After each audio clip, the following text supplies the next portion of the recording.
dia, boa tarde, boa noite pessoal, sejam bem-vindos a mais uma aula de Geometria Algébrica. Essa que vai ser a parte 3 do nosso caminho que estamos percorrendo a fim de, em algum momento, finalmente, espero que seja na próxima aula, começar a construir um feixe de anéis no SPEC. Já vimos como conectar diferentes localizações por elementos, isso na aula, penúltima aula, né? Na última aula vimos que as localizações por elementos que estão fora de um anel primo fixado, quando você toma o limite direto de todas elas, onde você conecta elas pelos morfismos da primeira aula, dessa parte, isso dá exatamente a localização do anel pelo ideal primo, certo? Então o RP pode ser visto como o limite direto das localizações por elementos que não estão em P, lindo, isso nós vimos na última aula. E hoje a gente vai provar basicamente dois resultados, só que um deles a gente vai quebrar em dois, então serão três, que vai ser um lema, que vocês vão ver que tem uma certa similaridade com aquilo que aquilo que diz respeito às condições de injetividade e as condições de colagem de um feixe. Tá? Quando eu apresentar o enunciado para vocês, vai ficar mais claro por que eu estou falando isso. Então, sem mais delongas para a gente ganhar tempo, vamos enunciar o primeiro resultado que a gente vai provar hoje, que tem a ver com a injetividade, vocês vão ver. Então, a primeira proposição de hoje para nós aqui, na aula inteira, R vai ser um anel, tá? Então, seja R um anel. E aqui eu vou considerar R um anel, F um elemento no anel R, tá? E eu vou supor que existe uma coleção de elementos indexados por um certo conjunto A, um subconjunto de R, tá? Então isso aqui não tem que ter estrutura nenhuma, é só um subconjunto de R mesmo que eu estou indexando por elementos de A, tais que isso aqui acontece, tais que o espectro, tal que o aberto básico em relação a F é justamente a união desses abertos básicos aqui. Então eu posso decompor esses abertos básicos, esse aberto básico por isso daqui. Eu estou supondo que isso acontece. Tá? Então, nós vamos concluir duas coisas. Bom, então a gente conclui facilmente aqui que o F vai ser menor ou igual a F alfa para todo alfa em A. Isso é rápido, não tem nem muito o que fazer, porque olha só, como esse aberto básico se decompõe a partir desses abertos básicos, então cada aberto básico desse está contido aqui no spec de F, né, em relação ao F. Então, pela definição de quase ordem que nós vemos em R, isso implica imediatamente que o F é menor ou igual ao F alfa, porque cada aberto básico induzido por F alfa está contido no aberto básico induzido por alfa. Tá? Então, esse item A não tem nem muito o que fazer. O item B é legal porque ele faz o seguinte, ó, se eu tiver um G nessa localização, tal que isso aqui acontece, tal que, já que o F é menor ou igual a F alfa, isso aqui está bem definido, certo?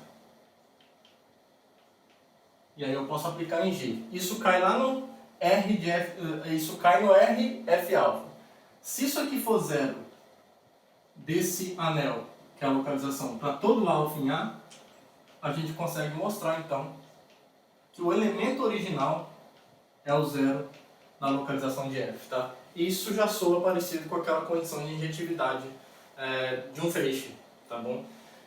Isso aqui está dizendo basicamente que se o G for zero em cada aberto desse daqui, é uma forma de você enxergar isso, então ele é zero no todo, é uma forma de você pensar, tá?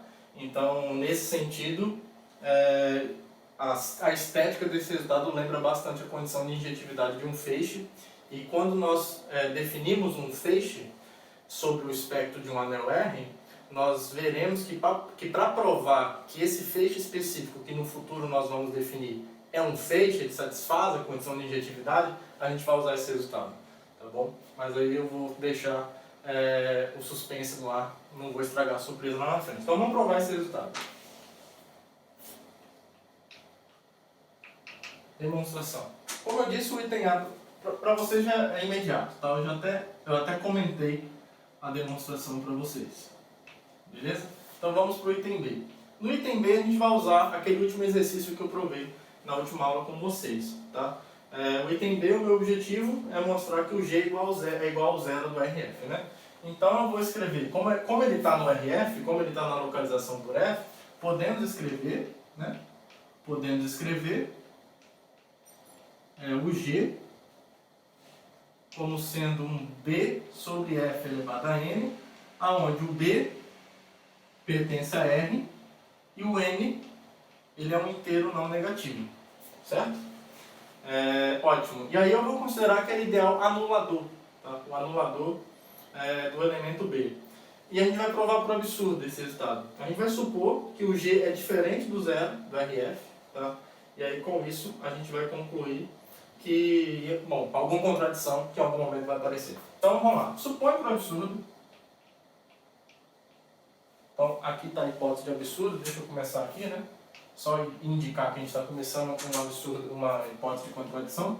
Então supõe por absurdo que o G seja diferente do zero do anulador de F.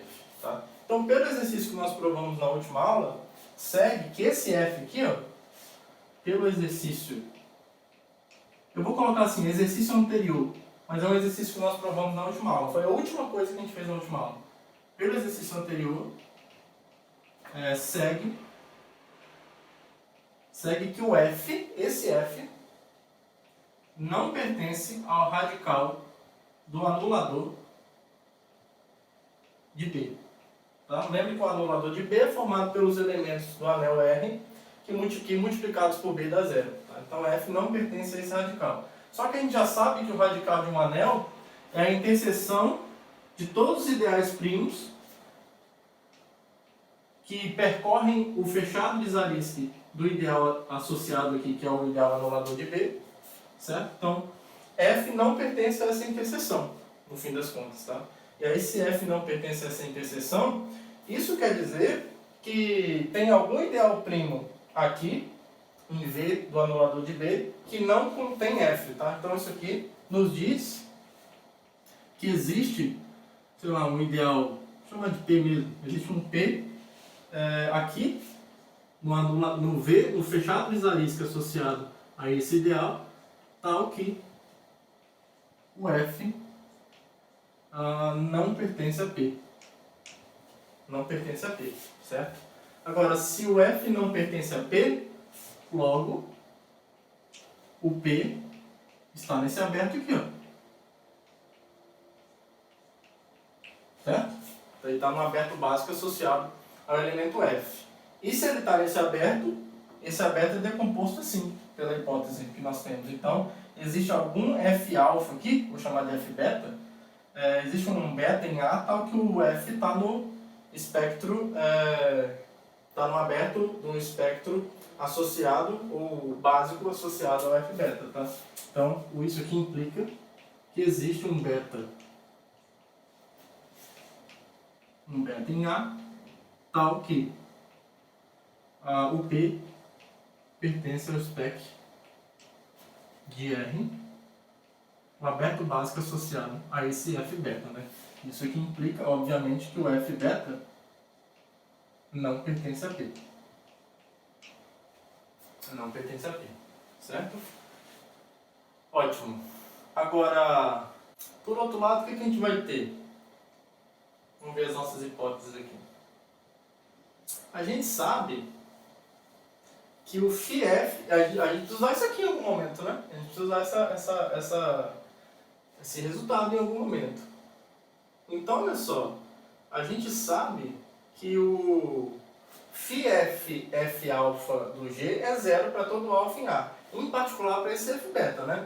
Deixa eu circular esse negócio aqui, ó, porque a contradição vai aparecer aqui, se eu não estou enganado. Então, vamos lá. Eu vou aplicar esse resultado para o beta. Ó. Sabemos, por outro lado, vou colocar assim, por outro lado, o φ F do F beta de G é igual ao zero do R F beta, certo? O que me diz que o φ F F beta, quem é G? É B F sobre F elevado a N, né? Então isso é B sobre F elevado a N Isso tem que ser igual ao zero do RF beta. Um monte de índice, né? Beleza. Agora a gente tem que dar um jeito de escrever esse cara, né? Isso aqui. Então quem é φ, F beta? Como isso aqui acontece? Tem alguma potência, né? O F beta. O F beta a gente precisa colocar algumas coisas na jogada aqui, ó. Vamos lá. Como o F beta, como o F é menor ou igual a F alfa, então, como o F é menor ou igual a F beta, né? Verdade, para todo alfa, então isso aqui acontece. Então, o F beta pertence ao radical do ideal gerado por F. E daí podemos escrever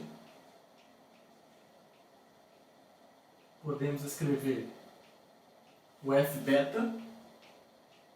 Existe, né? Na verdade existe um N, F beta elevado a N igual a um F vezes um R, com o N um inteiro não negativo e o R alguém no anel R, tá?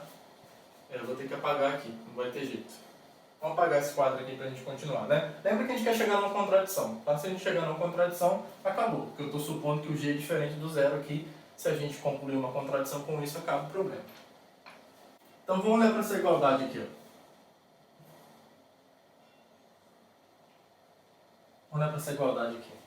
Com essa escrita, agora a gente consegue quebrar para saber o que é φ, F beta disso dando zero. Então, com isso, a gente tem isso aqui, ó.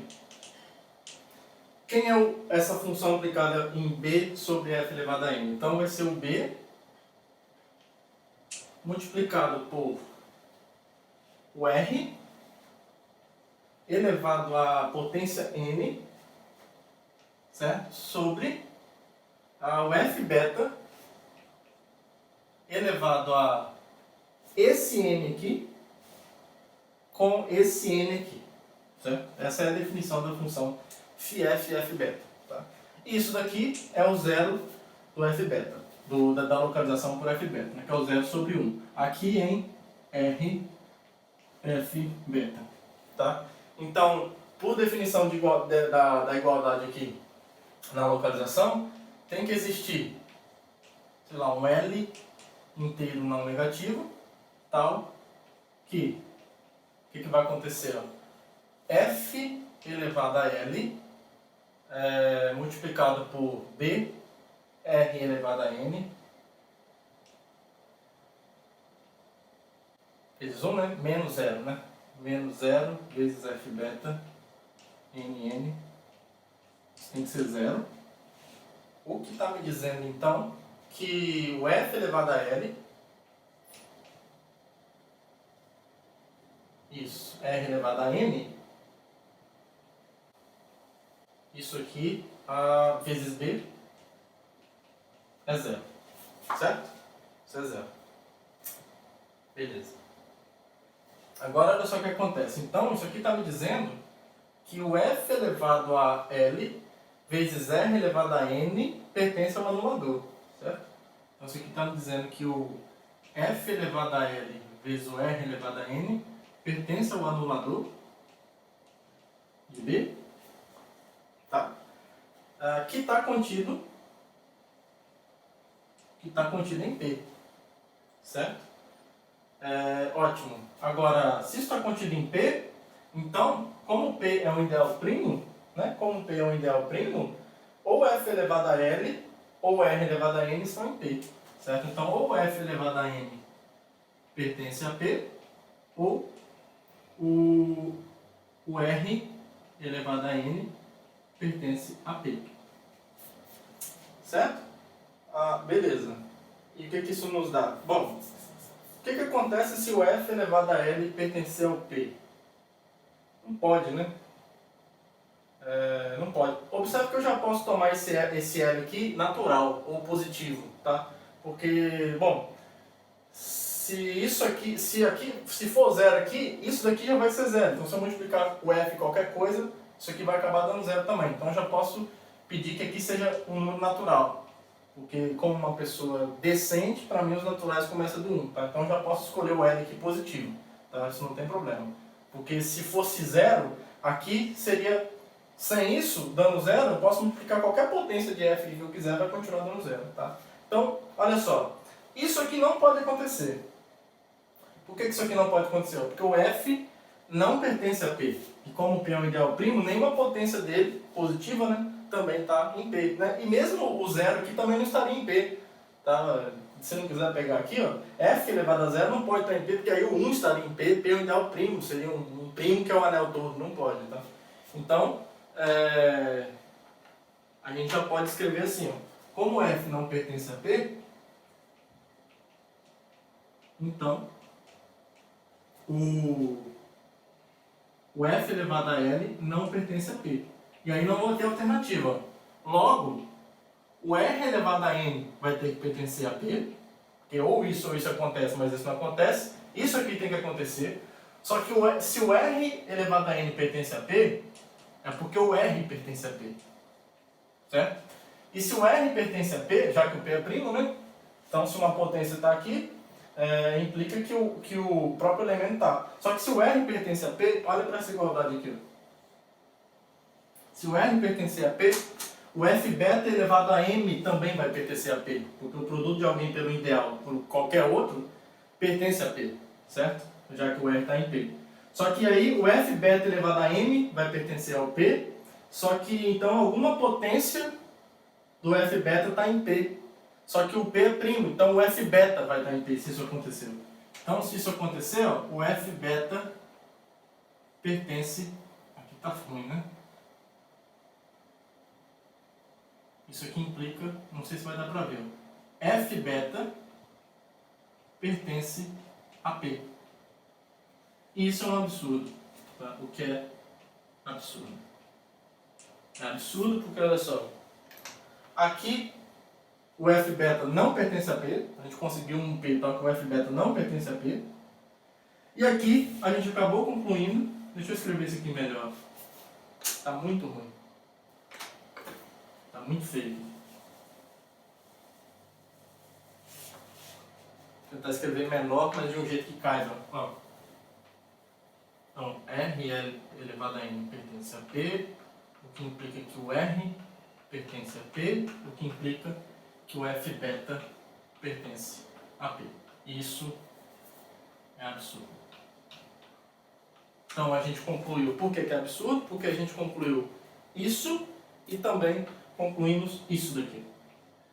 Então o F beta não está em P e está em P ao mesmo tempo, contradição. Tá? Então era tudo que a gente queria. Logo, a conclusão, eu apaguei aqui, né? A conclusão é essa daqui, ó. G é igual ao 0R. RF. Porque a gente supôs que era diferente e chegamos nessa contradição. Então a conclusão é que esse G aqui, tal que ele é 0 em cada RF alfa, ele é 0 globalmente, entre aspas. Tá? Muito legal, né? Muito legal. Beleza, então essa foi mais fácil. Agora a gente vai provar um lema que tem a ver com a colagem. E como mexer com cola sempre é muito perigoso, a gente vai começar a trabalhar com uma quantidade finita de coisas primeiro, para depois demonstrar um resultado análogo com uma quantidade arbitrária como nós fizemos aqui. Né? Aqui, esse conjunto de índices alfa, conjunto de índices A, nós não pedimos nada sobre esse conjunto, pode ser qualquer um. A gente quer provar um resultado parecido, não parecido com esse, mas similar a esse no que diz respeito à colagem, para um conjunto qualquer de índices também. Só que a gente vai primeiro precisar trabalhar no caso finito, para depois usar o caso finito para mostrar o caso geral. E é isso que a gente vai fazer agora. E aí os dois próximos resultados, de longe, são os que, pelo menos na minha opinião, são os que mais vão dar trabalho dessas 3 aulas. E aí, se Deus quiser, acabando esses resultados, depois a gente vai colher os bons frutos deles na próxima aula, para falar do feixe do espectro primo. Então vamos lá. Então pessoal, esse é o lema que a gente vai mostrar agora, tá? Como ele é muito trabalhoso, eu já deixei o enunciado e os passos que nós vamos fazer na demonstração, para eu poder, assim que eu explicar o enunciado para vocês, deixar claro de por que se a gente seguir esses 3 passos, a gente vai ter demonstrado o resultado. Então, a minha hipótese diz o seguinte: eu tenho um anel, eu tenho um F fixado no anel e uma quantidade finita de elementos H1 até Hn no anel R, e de modo que o aberto básico associado a F é escrito como essa união por abertos básicos associados a cada um desses H's. Tá? E aí a gente supõe que a gente tem uma coleção de GIs na localização de R por cada HI, para cada I de um APM, e a gente supõe que, observe o seguinte, ó, só um comentário rápido, observe que isso aqui sempre acontece, né? Se você pega um produto de dois elementos, G vezes H, isso sempre é maior ou igual a G e maior ou igual a H. Tá bom? Porque G vezes H está no ideal gerado por H, logo está no radical do ideal gerado por H, e a mesma coisa aqui. Então faz sentido eu considerar essas funções em GI, porque ó, essa função aqui tem como domínio RHI, e o GI está no RHI. Então isso aqui vai ser lançado lá na localização de R por HI vezes HJ. E aí se eu supor que, se nós supusermos que essa coleção de elementos é dada tal que o φHI, a função φHI e HJ em GI é igual à mesma coisa em GJ, só que aqui agora é HJ no domínio, né? O contradomínio é o mesmo, tá? Se você quiser fazer um desenho aqui, ó, a gente tem aqui o RHI, a gente tem aqui o RHJ, o GI, o GJ mora aqui, o GI mora aqui, e aqui eu tenho essas duas funções aqui, ó, φHI, HJ,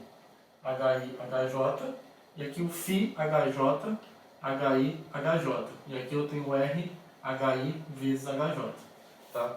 Entre esses dois caras eu não tenho conexão, a princípio. Mas o lance é que o GI está aqui e o GJ está aqui. E quando eu jogo eles aqui embaixo, eles são iguais. É isso que a gente está supondo. Para todos I e J de uma TM, tá? A gente vai mostrar então que se isso aqui acontece, então existe um G na localização... Desculpa, existe um G...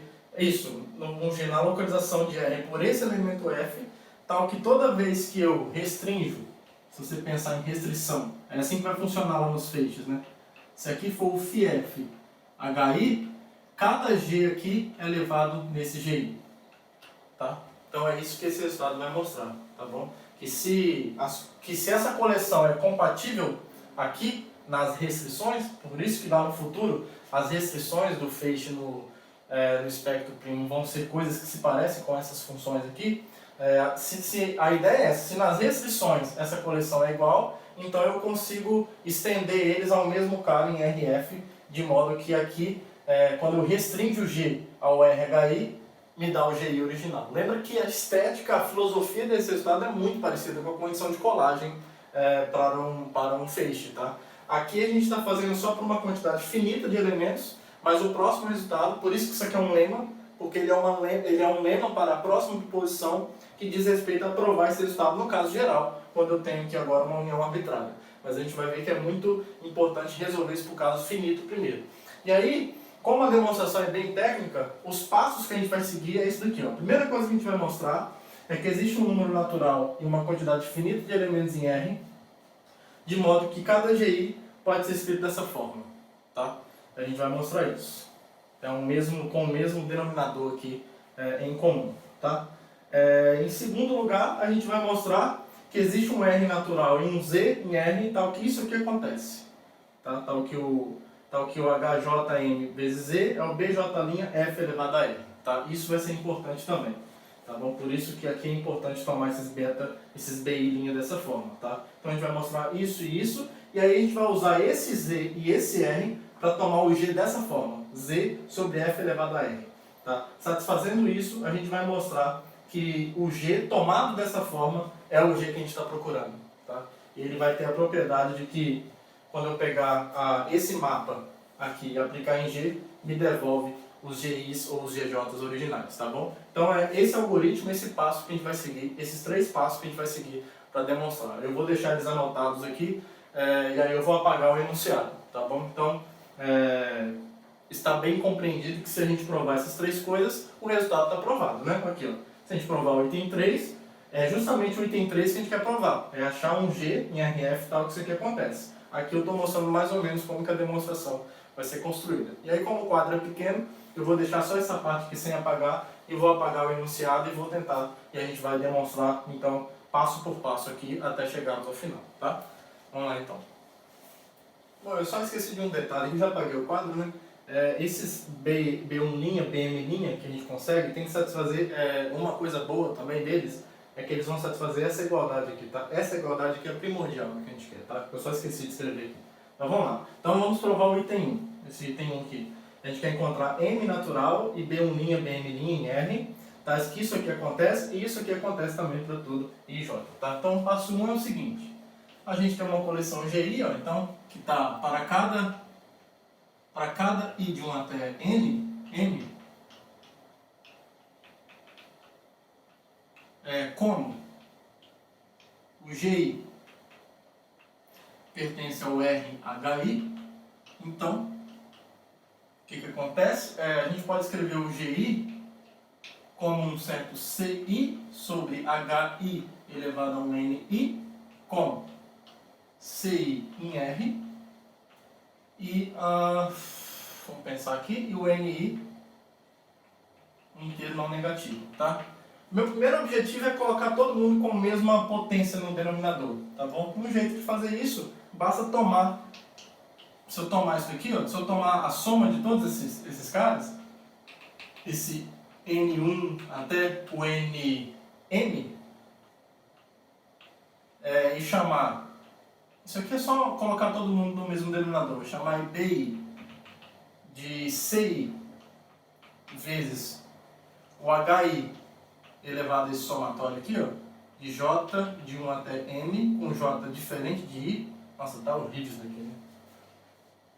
J de 1 até N, com J diferente de I, dos NJ, tá? O que eu estou fazendo aqui é o seguinte, não tem HI elevado a N1 aqui? Por exemplo, se fosse H1 elevado a N1, eu vou multiplicar por H1 elevado a N2 até NM em cima e embaixo, tá? E aí vai aparecer o B1.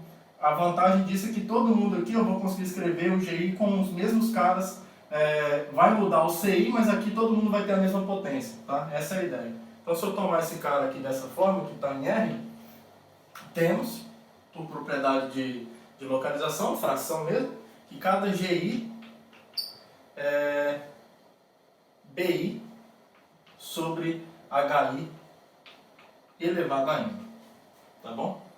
BI é BI sobre HI elevado a N, tá? Isso aqui serve para todo I de 1 até N. Tá bom? Essa é a ideia. Tá? Aqui ficou feio, mas esse é HI elevado a esse número aqui. Isso aqui é uma potência. Esse número aqui é a soma dos NJs com J diferente de I, tá? É o HI elevado a esse expoente. Ficou meio feio aqui, mas a ideia é essa. Tá? É o N, isso poderia ter colocado assim, nossa, pode colocar N menos NI, né? Ô Jesus. Muito melhor. Entendeu? Não precisa dessa desgraceira toda, não. HI é o N menos o NI. Pronto. É essa soma tirado o NI, tá? Agora sim, fazendo isso, agora facilmente você vê que o GI é BI sobre HI elevado a N, que é só multiplicar isso em cima e embaixo, tá? Aí você deixa todo mundo com a mesma potência. Agora a gente vai usar a hipótese, né? A hipótese diz o seguinte, ó, para todos I e J de 1 até N, a gente tem isso daqui, ó, que φ HI do HI HJ do BI, né, que é o GI, BI sobre HI elevado a N, isso é igual a, vamos pensar aqui, ao φ HJ do HI HJ do beta J sobre HJ elevado a N, certo? Tá, e aí o que acontece, ó? Lembra que aqui eu vou aplicar o φ HI HJ nisso daqui, ó. Então, aqui é o HI, né? Então, como falta o HJ, essa fração desse lado aqui vai ser o que, ó? Vai ser, só pra gente não se perder aqui, ó, HI HJ é igual ao HI vezes o HJ. Então, ó, isso aqui, e aqui é elevado a 1, né? Então, o φ HI HJ é o BI, então, é o BI multiplicado por esse HJ sobre HI HJ. Ah tá, aqui é qual potência? Potência N, né? Potência N, porque aqui é a potência que aparece no HI. Sobre HI HJ elevado a esse 1 aqui vezes esse N aqui. Então é N aqui. Tá? E aqui vai ficar o contrário, vai ficar o BJ, vai ficar a mesma coisa só que invertido, né? BJ, eu estou aplicando no BJ, HJ elevado a N. Então vai ficar o BJ, o HI elevado a N, por causa desse N aqui embaixo, sobre o HI HJ elevado a N. Tá? E essa igualdade, deixa eu apagar aqui agora, essa igualdade vive aqui, ó, em R, HI, HJ, tá? Então, pela definição de igualdade que temos aqui, tem que existir para cada par, né, IJ dessa forma, bem técnico, olha isso. Tem que existir um RJ em Z+, tal que vai acontecer, ó? HI, HJ elevado a RIJ multiplicado pelas diferenças. Vamos tentar ser o mais breve possível aqui, ó. BI, aí aqui vai ficar HJ elevado a N, isso, HI, HJ elevado a N, menos, essa porcaria aqui, BJ, HI elevado a N, HI, HJ elevado a N, tudo isso tem que ser o zero do anel. Bem maçante, né? Bem maçante. O que está nos dizendo basicamente, ó, que eu tenho um HJ e um HI elevado a N aqui, assim como esse, né? Então se eu chamar, ó, isso aqui está me dizendo o HIJ elevado a NIJ, eu vou dizer para vocês rapidinho que é esse NJ, deixa eu só pensar aqui rapidinho. Multiplica, porque é um termo em comum que eu tenho nos dois, né? Eu tenho um termo em comum aqui, tá vendo? HI elevado a N e um HJ elevado a N tem aqui e tem aqui também, tá? Então se eu tirar esse termo para cá, como tem o HI, HJ, RJ, vai sobrar quem? Ó? Vai sobrar o BI HJ elevado a N menos o BJ HI elevado a N. Isso tem que ser zero. Aqui onde esse NIJ aqui, ó, é quem? É esse RIJ aqui, somado com essa potência em comum N que o HI, HJ elevado a N tem. Certo? Está nos dois aqui, ó, certo? Está nos dois. Mais N, então. Isso para todos IJ pertencentes a 1 até N. Tá? Muita conta. E aí como é que a gente simplifica isso um pouquinho mais? Então se a gente tomar o máximo, tem mais um passo aqui ainda. Se a gente tomar o máximo desses NIJ, a gente consegue colocar uma potência em comum aqui, tá? Então se eu tomando o N como o máximo dos N e J, tá? Com I e J variando de 1 até M, tá bom? A gente consegue, temos que meu Deus, H e HJ elevado a N, no mesmo cara, né? Se eu pegar a maior potência deles, aí aqui eu vou ter BI HJ elevado a N menos BJ HI elevado a N, isso é zero, certo? É a maior potência, né? Se você pega um máximo aqui, se isso aqui é satisfeito, qualquer potência maior do que isso é satisfeito, certo? Como N é maior que todos eles, então isso aqui também vai ser igual a zero, né? Isso aqui você pode quebrar em N menos NJ vezes HIJ elevado a NJ. Aquela parte vai ser zero, então HIJ elevado a N menos NIJ vezes zero é zero. Vai assim que você mostra na tora que aquilo ali é zero. Mas é bem fácil, né? Tranquilo. Só é trabalhoso, mas é tranquilo. Então a gente tem isso daí. E aí agora, vamos dar uns nomes aqui, ó. Eu vou pegar M, esse M que eu estou procurando agora e esse Nzão mais um Nzinho, tá? Então tome M como sendo o Nzinho mais o Nzão. E aí vai aparecer os belinhos, tá? Eu vou apagar essa parte aqui, porque aqui eu não vou precisar de mais nada. Então o que eu vou fazer aqui, ó? Quem vai ser o B'? Vamos pensar aqui, ó. O B', quero que isso aqui aconteça, né? Que o HJ fique parado aqui, junto com o B'. Então, olha, o HJ aqui vai ser, se eu fizer esse produto aqui, ó, vai ficar o HJ elevado a N mais Nzão, HI, BI. Então, vai ter um BI, HJ elevado a um outro número, que é esse daqui, um Mzão. Então, o BI' para mim vai ser o BI vezes o HI, tá? Então, tome BI', que é o que eu estou querendo, como BI vezes o HI. Isso para todo I de 1 até M. Então, a última igualdade vai me dizer o seguinte, ó, que essa igualdade está me dizendo o quê? Ó, HI, ó, o HJ elevado a... Vamos lá. Quem é? Então, ó, quem é BI', HJ elevado a N. Isso aqui é o BI vezes o HI. Vamos ver se vai ser isso mesmo. Se não for, a gente troca alguma potência ali. Cara, que conta chata, né?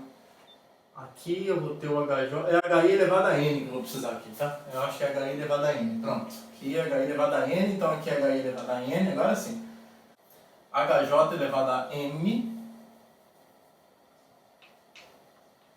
que é a mesma coisa que beta-I, HI elevado a N, HJ elevado a Nzão, vezes HJ elevado a Nzinho. Tá? Aí agora a gente vai usar alguma igualdade dessa daqui, ó.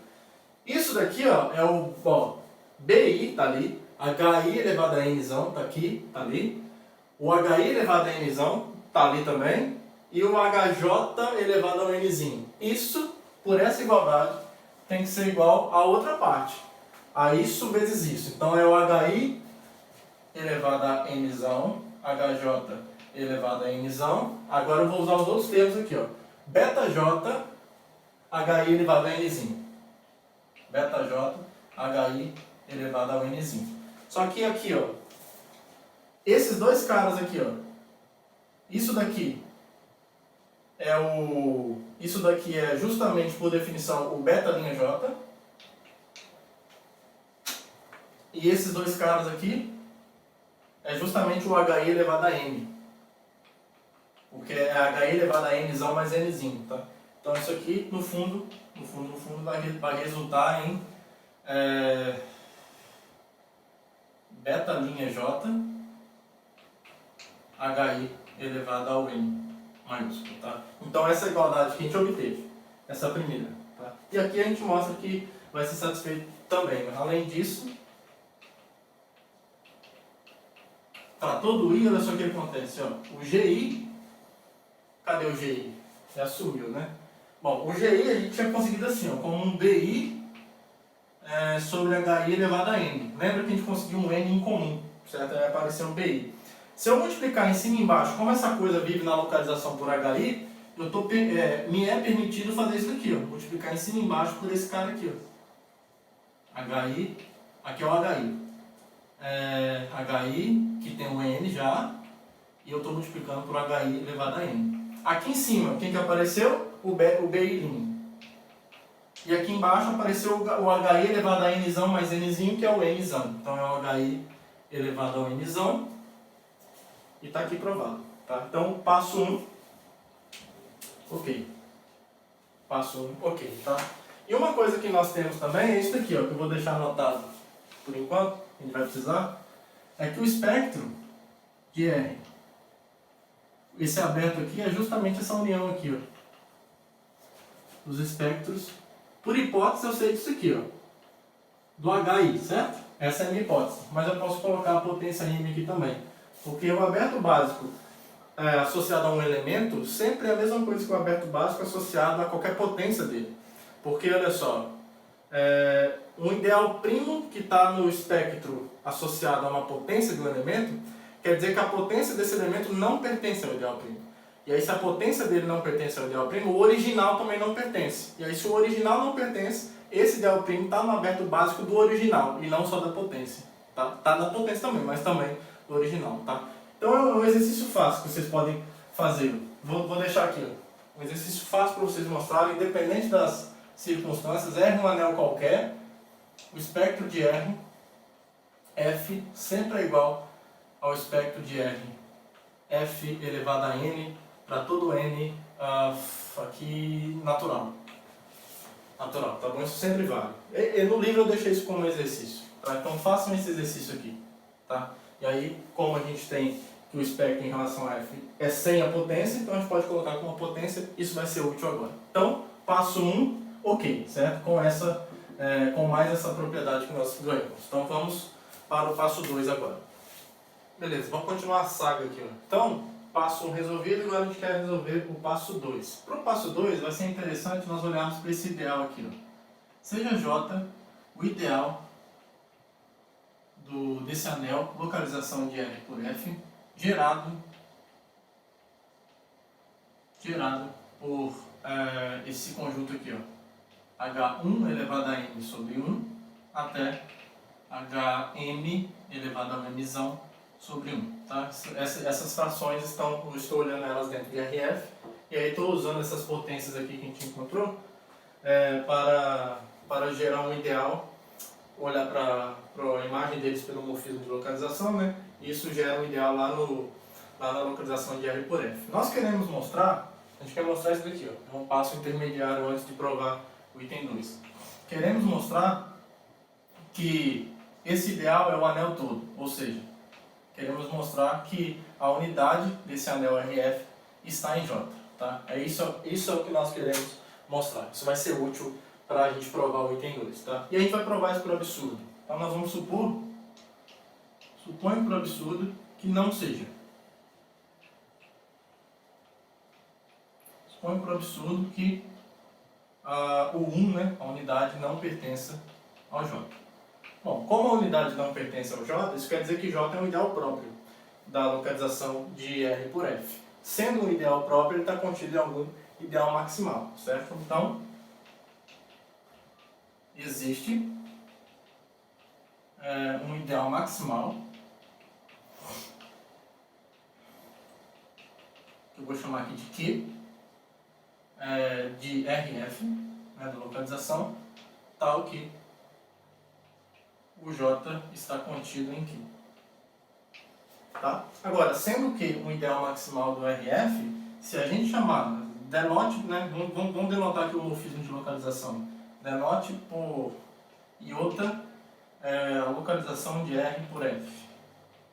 Desculpa, iota é o mapa de localização, né? Pega um elemento A aqui, leva no A sobre 1, esse é o morfismo de localização.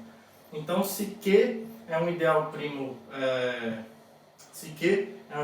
de RF, isso é um morfismo de anéis, né? Então o pullback, na imagem inversa, é um ideal primo de R, certo? Então, logo, se a gente chamar de Q',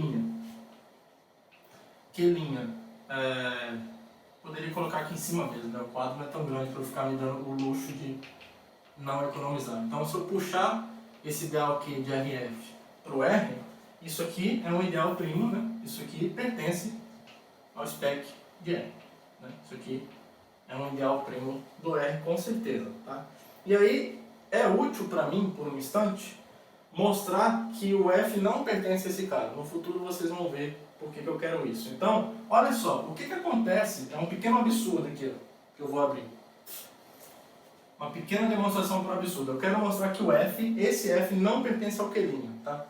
Como que a gente faz isso? Se o F pertencer ao Q', então o iota de F, que é F sobre 1, pertence a Q, tá? Porque o Q' é justamente a pré-imagem do Q. Agora, se isso aqui pertence ao Q, e como o 1 sobre F pertence a essa localização, com certeza, porque o F é alguém que é permitido, está no denominador, então eu estou dizendo que o F sobre 1 é um elemento invertível aqui na localização, mas que pertence a Q. Então, um ideal que contém alguém invertível, lembra, ele é o ideal todo, ele é o anel todo. Tá? Isso aqui vai implicar que o Q é o anel todo. Mas isso é um absurdo porque eu tomei Q como ideal maximal. Então, em particular, ele é um ideal próprio do RF, tá? Então, isso aqui é uma contradição. Isso aqui é uma contradição, tá bom? Então, isso não pode acontecer. Então, a conclusão que a gente chega é que o F não pertence aqui. Logo, o F não pertence ao Q', né? Ao Q', tá? E se o F não pertence ao Q', o que acontece? Então, o Q' está nesse aberto básico, associado ao F, tá? Só que esse aberto básico é essa união, tá? Então, isso quer dizer o quê? Que existe um S de 1 até M, eu deixei ali por causa disso. Um S de 1 até M, tá o quê? O Q' pertence ao espectro, ao aberto básico associado a alguma dessas potências aí. Hs elevado a m. Tá? Então isso aqui está me dizendo, por exemplo, que o Hs elevado a m não pertence ao Q'. Certo? Por outro lado, olha só o que acontece. Por outro lado, o Hs... Por outro lado,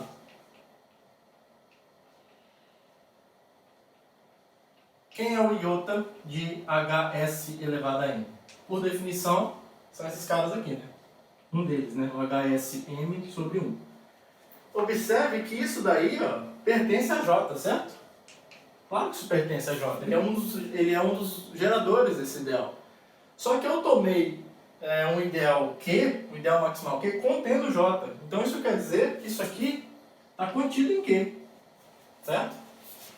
Então, ó, a imagem desse cara está em Q. O que me diz, se I disso está em Q, então o Hs elevado a m pertence a quem? Pertence à pré-imagem do Q. Certo? Que é quem? Q'. Então, por um lado, esse cara não está em Q' e por outro lado, ele está em Q'. Tá? Então, essas duas informações juntas geram uma contradição. Tá bom? Então, a conclusão aqui, logo, o 1 sobre 1, ou seja, a unidade do anel pertence a esse ideal. Então, esse ideal é o ideal todo. Tá? Então, agora sim, com essa informação, a gente vai conseguir provar o passo 2. E a gente vai fazer isso agora. Deixa eu só apagar aqui, porque o meu quadro é muito pequeno. Bom, só repetir o que a gente provou aqui agora então, né? Então, assim, como é que a gente pode escrever o 1 sobre 1, né? O 1 sobre 1 pode ser escrito assim, ó. Já que ele está no ideal gerado por esses caras em RF, então a gente pode escrever ele como uma soma de, sei lá, CI sobre F elevado a 1 TI, que é alguém do RF, multiplicado por HI elevado a M sobre 1, né? Aqui eu vou fazer o índice I de 1 até o Mzinho. Isso daqui pode ser reescrito como um somatório de 1 até M de CI, HI, M, tudo isso sobre o F elevado a TI. E a ideia aqui agora é colocar todo mundo no mesmo denominador, F elevado a T. Tá? É claro, aqui como? Só rapidinho aqui, né? Com o CI pertencente a R e o TI pertencente a Z+, né? Isso para todo I de 1 até N. Tá? Então, se a gente chamar, por exemplo, chamando, só para colocar todo mundo no mesmo denominador, chamando T de, vamos pensar aqui, T1 até Tn, e aí eu quero multiplicar por T menos TI aqui em cima, né? DI, por exemplo, e DI como sendo CI vezes o F elevado a T menos TI, para multiplicar em cima e embaixo, FT menos TI, isso para todo I, de 1 até N, temos que 1 sobre 1 é o somatório de 1 até M de DI, HI elevado a M, todo mundo sobre a mesma potência, F elevado a T. Isso é bom, porque agora isso eu posso colocar como uma soma aqui no numerador, DI HI elevado a M dividido por F elevado a T. Tá? Então essa igualdade é verdadeira em... Isso aqui é igual em RF, né? Em RF. É porque o ideal que eu estou trabalhando, o anel que eu estou trabalhando é a localização por F. Aqui é uma divisão, tá? Só porque não coube aqui, ó. É isso dividido por isso. E aí, pela igualdade, pela definição de igualdade em RF, tem que existir um L inteiro não negativo, tal que, quando eu pegar, já que isso é 1 sobre 1, então o F elevado a L vezes o produto cruzado aqui, né? Então é F elevado a T vezes 1 menos o 1 vezes essa soma,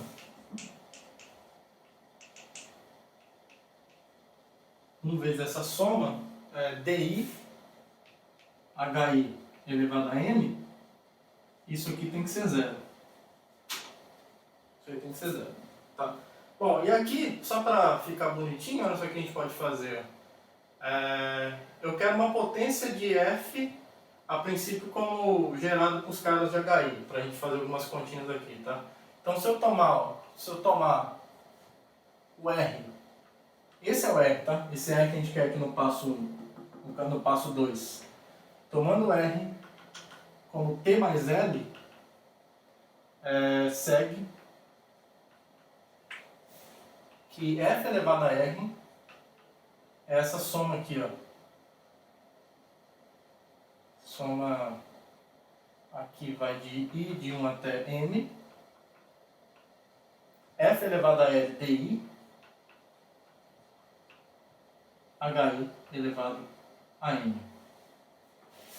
Tá? Aí, bom, eu vou chamar sigma I desse cara aqui, tá? Chamando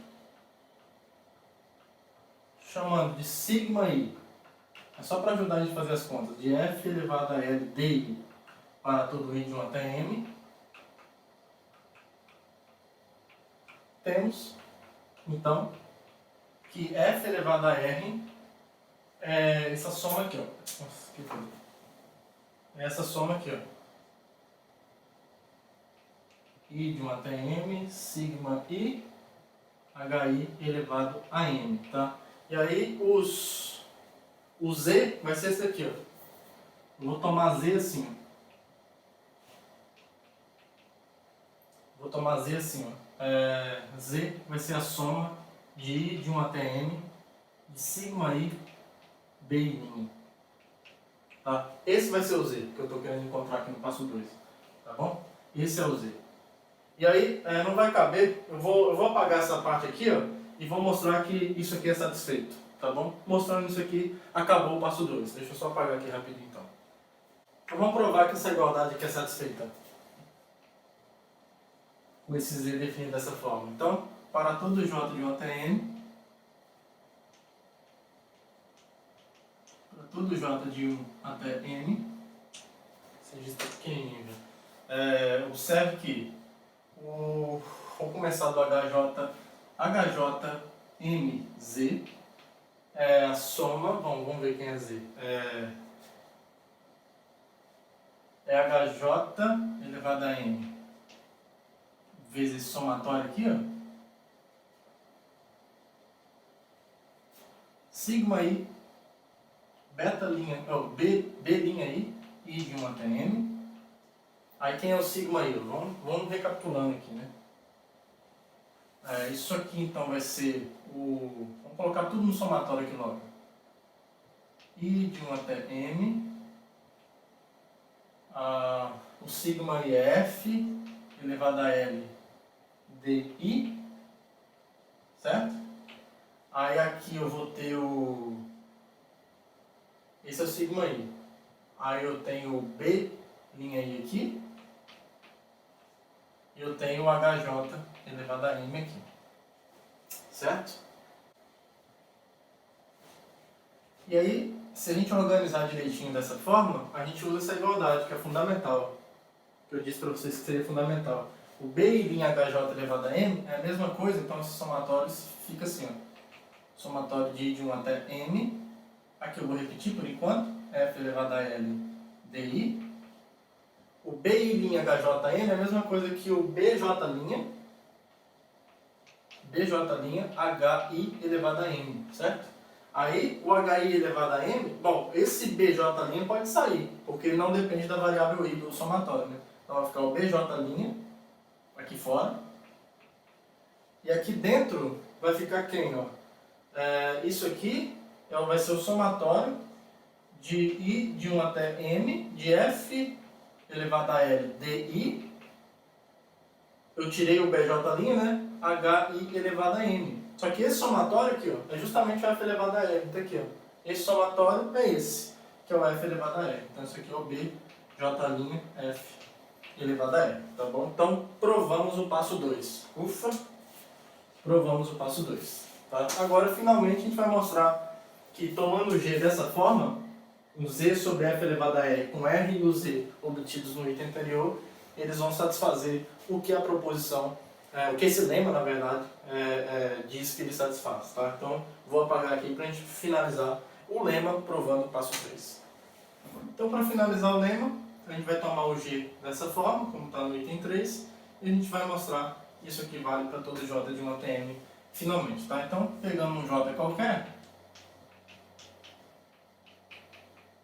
de uma TM qualquer, como isso aqui acontece, como o F é menor ou igual a HJ, né? Lembra que o spec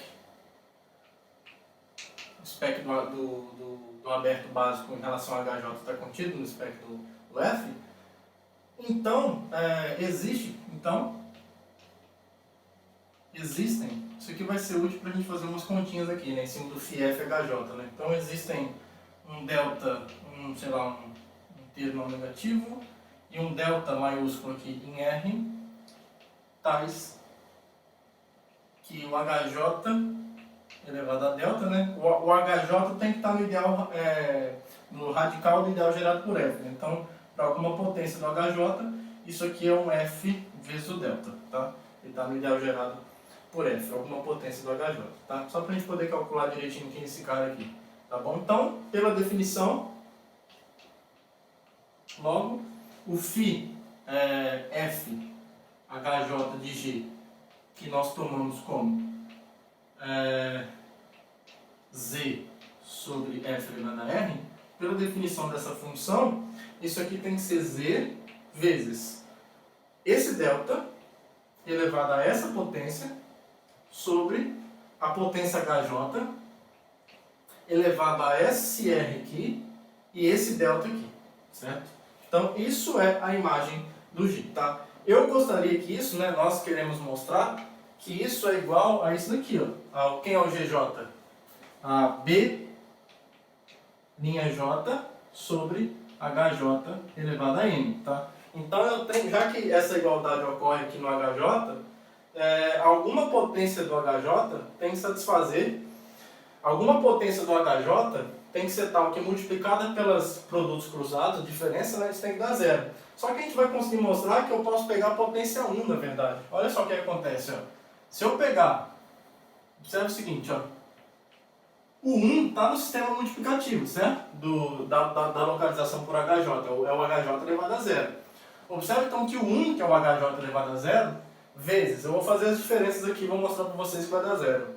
Esse cara vezes esse,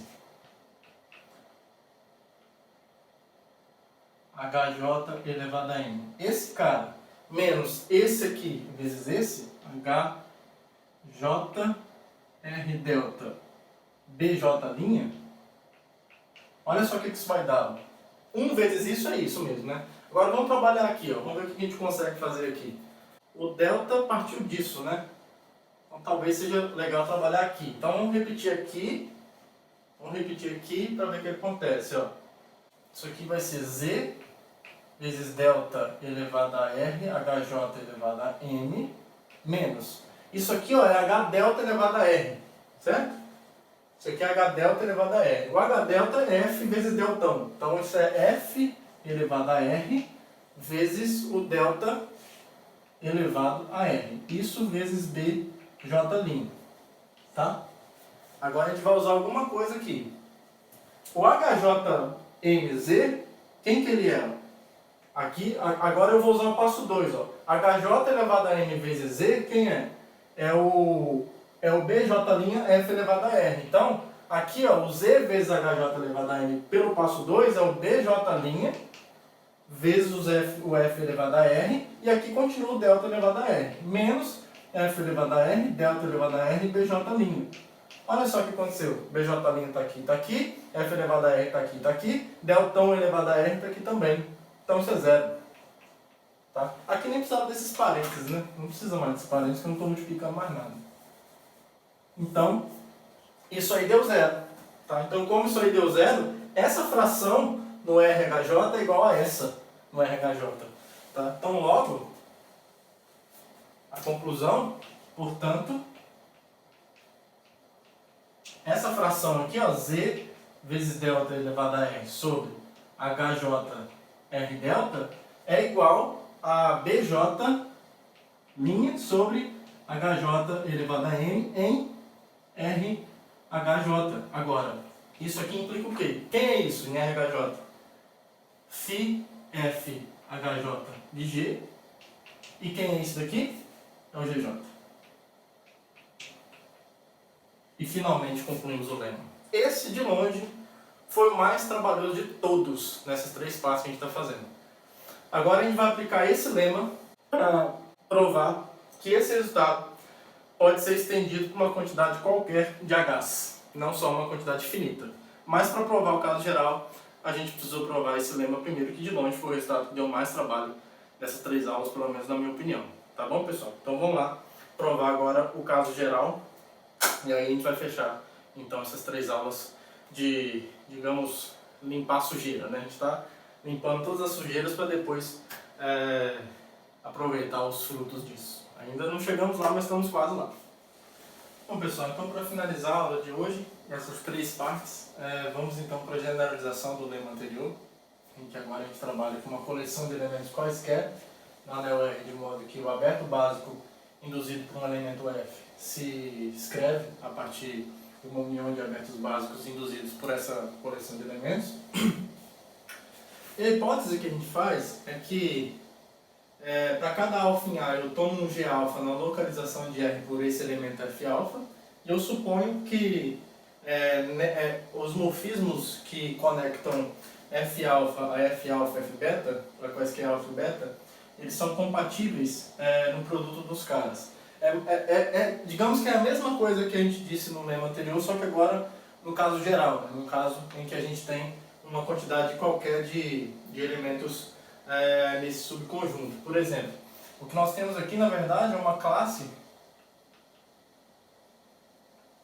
de vários elementos que esses dois podem não estar conectados, mas eu tenho alguém em comum aqui que conecta eles, que é o R, F-alfa, F-beta, certo? Porque F-alfa e F-beta com certeza são menores ou iguais ao produto entre esses caras. Sempre, tá? E o que a gente está dizendo é o seguinte, ó, suponha que você tem uma coleção de G-alfas, esse produto aqui, né, você pode escrever assim também.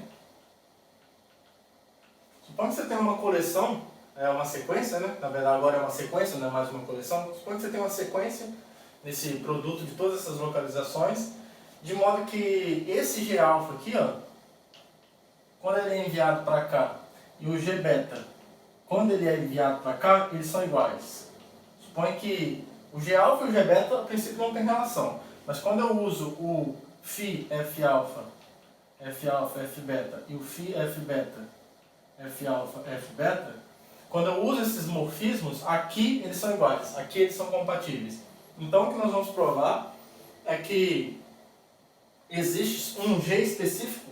Então a gente vai provar, deixa eu pegar um outro G aqui. Ó. Então a gente vai mostrar que existe um G em R, um G pertencente ao RF, tal que toda vez que eu olhar para esse morfismo aqui, ó, Φf, F-alfa, que sai do RF e vai para o RF-alfa, ele pega esse G e leva no G-alfa originalmente. Tá bom? Então essa é mais ou menos uma ilustração diagramática, sei lá como é que fala isso, né?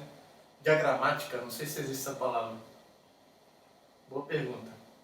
Se alguém tiver alguma sugestão de palavra melhor, fala nos comentários aí mas agora me fugiu completamente. Mas é uma sugestão via diagramas, melhor dizendo, do que a gente está querendo provar aqui, tá bom? E aí, como eu fiz no resultado anterior, esse aqui dá trabalho para provar também, mas é menos, porque a gente vai usar o lema anterior lá, com certeza dá mais trabalho, mas ainda assim, como eu preciso de quadro, então eu gostaria de apagar o enunciado. E aí eu vou deixar combinado com vocês que se a gente provar essas três coisas aqui, o resultado está demonstrado. Na verdade, provar o 1 e o 3, porque o 2 é só uma conclusão que a gente tira já, tá? O principal é o item 1, que nós vamos mostrar que, na verdade, toda vez que eu tenho uma igualdade desse tipo, uma quantidade finita para mim já basta, tá? Então aqui a gente está mostrando, por exemplo, que todo aberto básico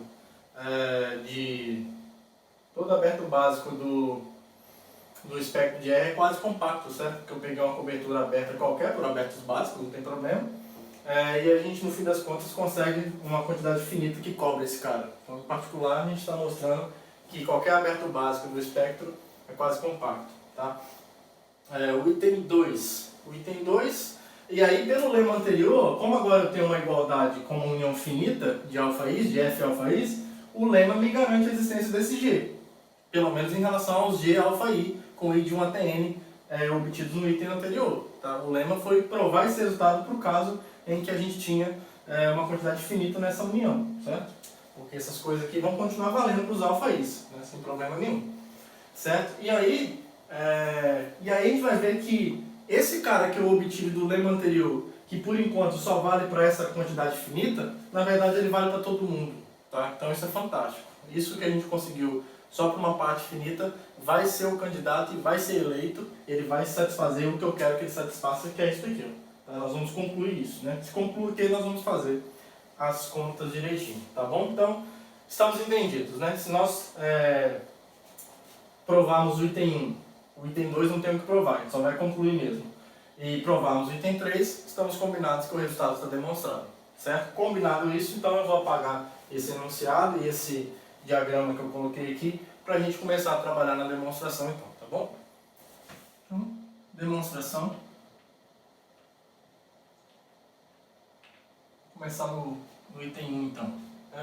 No item 1, eu vou descrever, eu vou denotar algumas coisas aqui. Ó. Então a gente vai chamar, por exemplo, vai ser útil, denote o conjunto dos denominadores da localização RF por SF, tá? Notação clássica. Então todas as potências de F, tá bom? E aí a gente vai fazer uma conta parecida, eu vou chamar de J, seja J o ideal de RF gerado por, vamos ver aqui, as imagens pelo morfismo de localização, pelo morfismo de localização, tá? F alfa, alfa em A, tá bom? Eu posso olhar essa fração aqui dentro do RF, né? Porque, bom, o F elevado a zero tá aqui, é 1, ele é um denominador permitido, então eu olho para as frações dadas por esses F alfas, tá? Os numeradores sendo F alfa. E aí, pessoal, vocês vão fazer uma conta extremamente parecida e vocês vão mostrar isso daqui, ó. Analogamente ao que fizemos anteriormente, é a mesma coisa, tá? Analogamente ao lema anterior,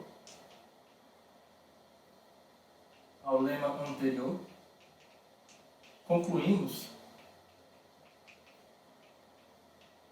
a gente consegue concluir que a unidade está nesse ideal, tá? O 1 sobre 1 está nesse ideal. Porque se você supor que não está, você vai, se a unidade não está, então é o ideal próprio. Então ele está contido em algum ideal maximal, tá? Aí o que você vai fazer? Esse ideal maximal você vai puxar o ideal maximal de RF, né? Da localização. Aí você puxa ele pelo morfismo de localização, você tem um ideal primo, não maximal, mas primo, lá no anel R. Aí você consegue mostrar que o F não pertence a esse ideal primo, e portanto esse ideal primo está no aberto básico que contém, no aberto básico induzido por esse elemento, que é aquela união, certo? Que é aquela união dos spec F alfa. Então esse ideal primo está em algum F spec de algum F beta, e aí o F beta não está em Q, ou nesse ideal primo. Só que fazendo como, por outro lado, como o F beta está nesse ideal, o f beta sobre 1 tá no ideal primo Q, e aí, portanto, como o I do f beta está no ideal Q, então o f beta está no puxado do Q, que é o que você obteve como o f beta não estava nele. Tá? Então é a mesma conta. Tá? Então você chega no mesmo absurdo. Então essa parte eu vou deixar para vocês fazerem a mesma coisa. Pega o que a gente fez no lema, nessa parte análoga, e replica o que foi feito.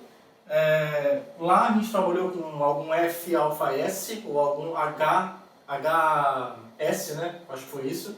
Aqui você vai trabalhar em algum F beta e chegar na mesma contradição, tá? Então é a mesma coisa. Eu falei tanto que talvez seria mais rápido ter escrito, né? Mas tudo bem. Às vezes eu não consigo me segurar. Desculpe, né? Poderia ter só falado isso mesmo. Mas enfim, já foi e eu estou falando demais até agora. Então a unidade está em J. Então isso quer dizer que, já que a unidade está em J, ela é uma combinação de termos aqui, né?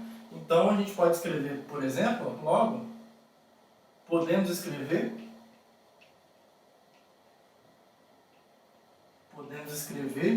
a unidade como uma soma, assim, sei lá, um V1 F alfa 1 sobre 1 até um Vn F alfa n sobre 1.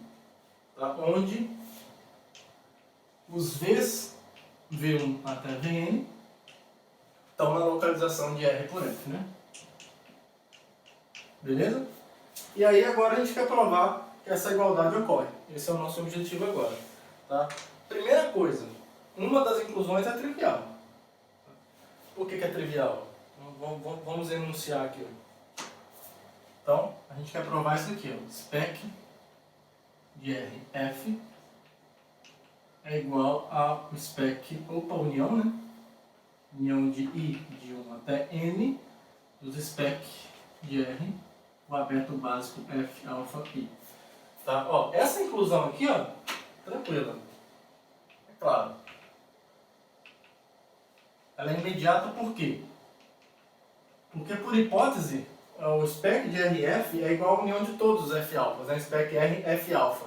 Então, em particular, cada aberto induzido por F-alfa está contido no aberto induzido por F. Em particular, para esses alfa-is aqui, tá?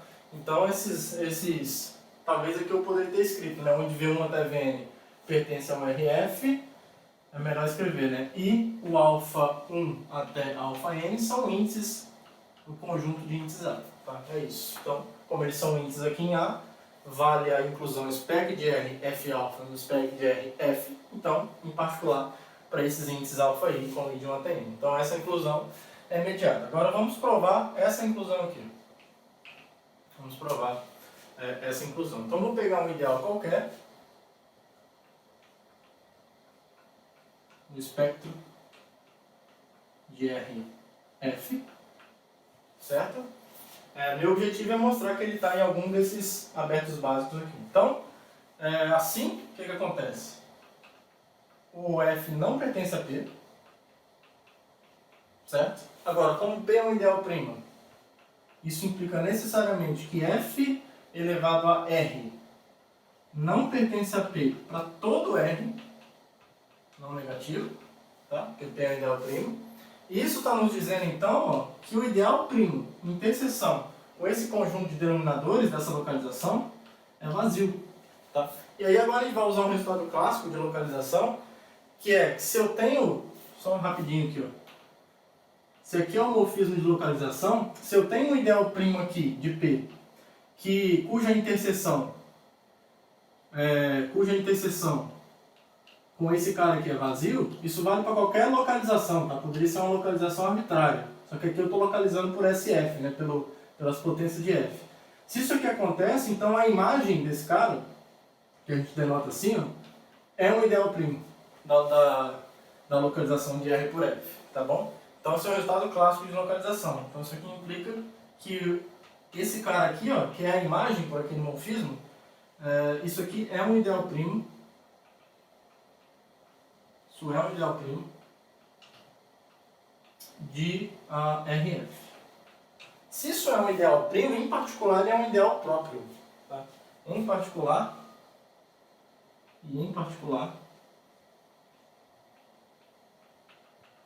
A unidade do anel RF não pertence a esse ideal. Não pertence a esse ideal. E aí o que a gente tira disso? Deixa eu apagar aqui agora. Se a unidade não pertence a esse ideal, olha só o que acontece. Ó. Se a unidade não pertence a esse ideal e ela se escreve dessa forma, então necessariamente um desses caras aqui, ó, não pode estar nesse ideal. Porque se cada um dessas frações aqui estivesse nesse ideal, a combinação deles estaria também. Tá? Então necessariamente alguma dessas frações, então,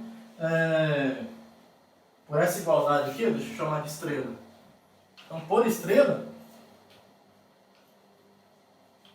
existe, sei lá, um J, vamos chamar de J, um J de 1 até N, tal que o F alfa J sobre 1 não pertence ao SF a menos 1 de P. Tá? Agora, se isso aqui não está nesse ideal, esse numerador não pode estar em P, porque se esse numerador tivesse em P, com certeza a imagem desse cara pelo morfismo de localização estaria no ideal primo SF é menos 1 de P. Isso aqui implica imediatamente que o F alfa J não pertence ao ideal primo P. Opa, mas isso aqui está me dizendo que o P, então, está no aberto básico, associado ao F alfa J. Então o P está em algum desses caras. Então nós mostramos que existe um J de 1 até N, tal que o P está em um desses caras, então ele está na união. Tá? Se ele está na união, acabou. Né? Então ele era o que a gente queria provar. Tá bom? Então isso fecha o passo 1. Tá? Provamos então essa igualdade e o passo 1 está devidamente provado. Tá bom? E aí no passo 2 não tem o que fazer, né? A gente já tem isso aí que está no passo 2, então nem precisa escrever. A gente já tem o que está escrito no passo 2 e agora a gente vai provar o passo 3. Beleza? Vamos lá então. Então, olha só. Então, como F alfa 1 até F alfa n pertencem a R, e por hipótese a gente tem isso daqui, ó, Φ F alfa I, F alfa I, F alfa J no G alfa I é igual ao Φ F alfa J, F alfa I, F alfa J, G alfa J. Isso para todo IJ de 1 até N. Por que a gente tem isso? Porque a gente tem para muito mais do que isso. Para quaisquer alfa e beta em A. Em particular, para quaisquer alfa 1 até alfa N. Tá? Então, o lema anterior, isso que acontece, né? Essa igualdade que ocorre, como o espectro de F é coberto por esses abertos básicos, então o lema anterior me diz como resolver esse problema no caso finito. Então o lema anterior me diz que existe um G na localização de R por F, tal que quando eu olho para o Φ F alfa I aplicado em G, isso é exatamente o G alfa I para todo I de 1 até N. Certo? Para todo I de 1 até N. Agora então nós vamos mostrar, a gente vai mostrar que esses são os caras. Esse G é o cara. Vamos mostrar que Φ F alfa de G é igual a G alfa para todo alfa em A. Tá bom? Vamos mostrar isso. E aí, para mostrar isso, o legal é que nós vamos usar a primeira proposição de hoje, aquela condição de injetividade. A gente vai mostrar isso.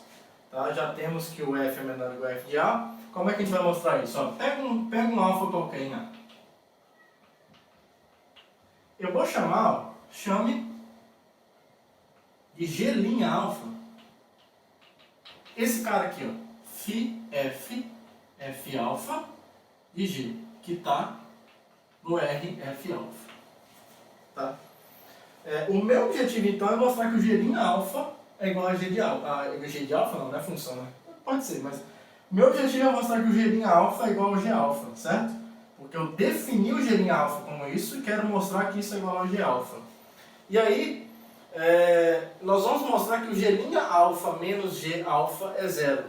E o mecanismo que nós usaremos para mostrar isso é a ideia que a primeira proposição de hoje nos deu. Lá nós temos uma receita para saber quando que um elemento é zero numa certa localização.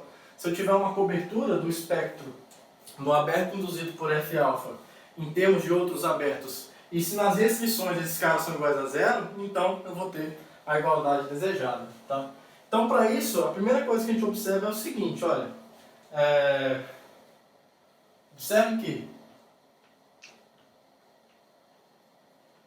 observe que o espectro, eu vou trabalhar em cima do F-alfa, o espectro de R, F-alfa, é igual a essa interseção aqui, com certeza.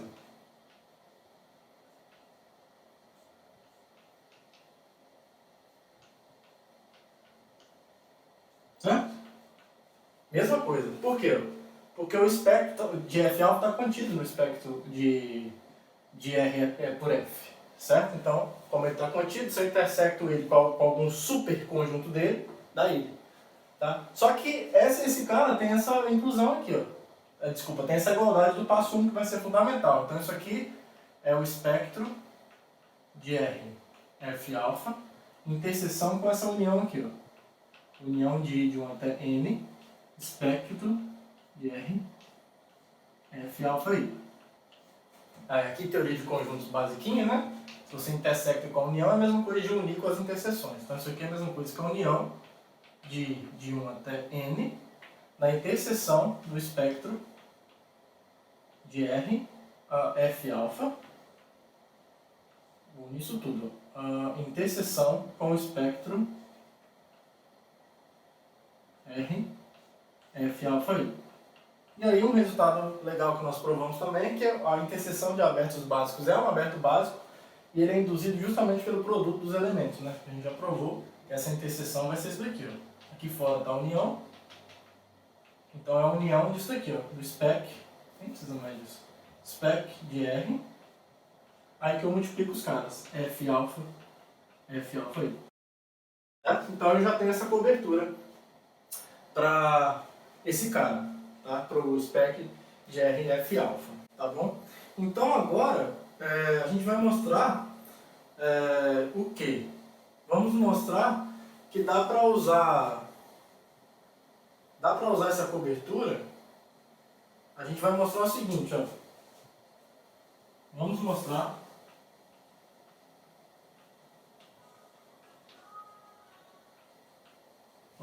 aqui, olha só, o φ.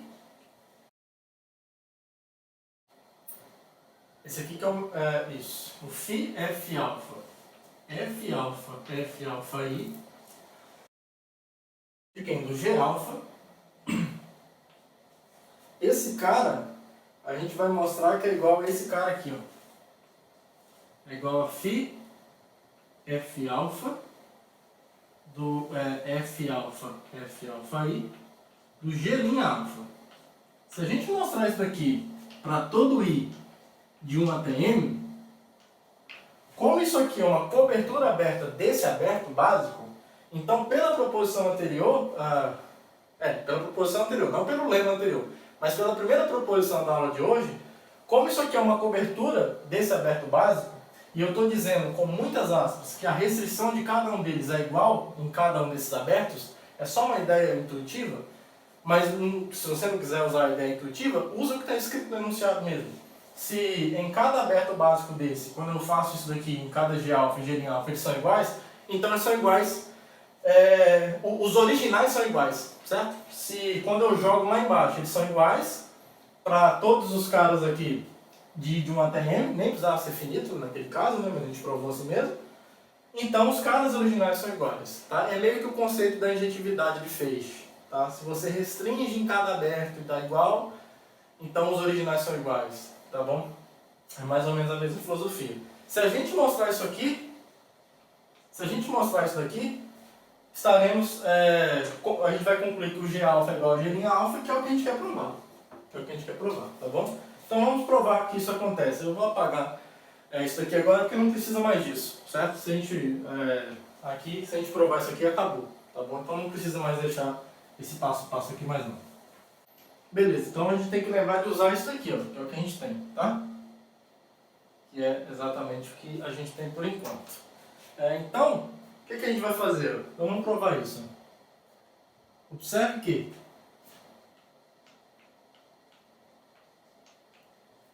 vou começar daqui para lá. Φ F alfa do F alfa I de G' alfa, estava na frente, né? Do G' alfa é quem? Bom, isso é Φ F alfa, aqui a notação é pesada, mas vamos lá. Força aí. G' alfa é quem, por definição? Está aqui, ó. Φ F alfa, Φ F alfa do G, foi assim que a gente definiu. Agora lembra que esse cara aqui, ó, é um sistema direto, né? Então essa composição aqui é justamente o Φ F alfa vezes F alfa I do G. Certo? Só usei a coerência aqui do sistema direto, né? Ele é funtorial. Ótimo. Agora a gente pode quebrar isso de um outro jeito, para aparecer aquilo ali que a gente quer. Isso aqui também é o que? Eu vou colocar aqui F alfa I, F alfa vezes alfa I, e Φ do F alfa I, G. Concorda que é a mesma coisa? Tanto essa composição quanto essa dá isso daqui, tá? O G está no RF, então está bem definido, né? Isso aqui joga lá no RF alfa I. Isso aqui joga do RF alfa I para o RF alfa, F alfa I. Meu Deus, que trava-língua. Só que aqui, ó, esses caras, nessa parte finita, eu sei o que é. É o G alfa I. Então isso aqui é o Φ F alfa I do F alfa I, G do alfa I, certo? Do G do alfa I. Só que agora, ó, por hipótese, a gente tem que isso aqui é verdade. Isso aqui é exatamente o Φ F alfa do F alfa I do G alfa, certo? Vale para todos alfa e beta, essa igualdade aqui. Em particular quando o beta é igual a alfa I. Tá? Então essa igualdade aqui é por hipótese. Tá? Essa coleção, digamos assim, essa coleção de G alfa satisfaz isso. Φ F alfa, F beta de G alfa é igual a Φ F beta, F beta de G beta. Eu apliquei a hipótese no alfa igual a ele mesmo e no beta igual a alfa I. Tá? Então isso aqui é por hipótese. Então, provamos, né? Aqui, ó. Saímos daqui no G' alfa e mostramos que isso é igual no G alfa, tá? Então, isso aqui nos faz concluir o quê? Que o Φ F alfa, F alfa I, como isso tudo é morfismo de anel, se eu jogar tudo para um lado só e fizer a diferença, isso daqui é zero. É o zero do anel em questão aqui, que é a localização F alfa I, tá? E isso vale para quem? Para todo I de 1 até N. De 1 até N. Só que isso aqui é uma cobertura.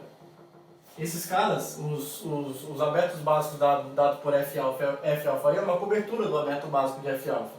Então, pela primeira proposição de hoje, isso aqui significa, pela primeira proposição, vamos colocar assim, ó, de hoje, isso quer dizer então que o G alfa menos G' alfa, se quando eu restringo, entre aspas, dá o zero, então o cara original é o zero do seu ambiente original, que é o RF alfa. E portanto, o G' alfa é igual ao G alfa. E aí, quem é o G' alfa? Como nós definimos? Ó? O Φ F alfa de G, que é o G' alfa, é igual ao G alfa. E a gente provou isso para qualquer alfa em A e acabou.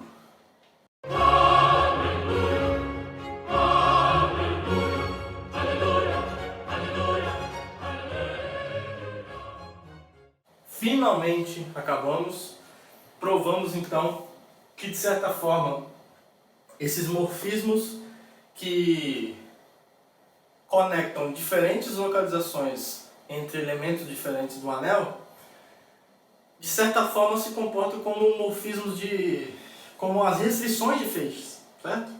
Porque para eu